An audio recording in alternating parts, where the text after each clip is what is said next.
What is a retail trader? Well, the terms retail trader or retail investor generally mean a private individual who buys and sells financial instruments using a personal account, not on behalf of an organization. So that will probably be you.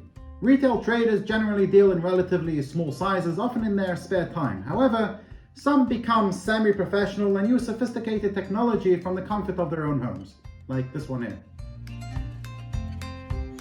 As a retail trader, you have access to an incredible range of financial markets and can trade them in multiple ways to suit your preferences. Let's say you decide to buy some shares. Would you be hoping to see long-term price movements, regardless of longer-term trends? If you're looking for long-term growth, you're more of an investor. But if a fast profit is your goal, you can call yourself a trader. Investors are interested in overall price trends and the fundamental value of the assets they trade.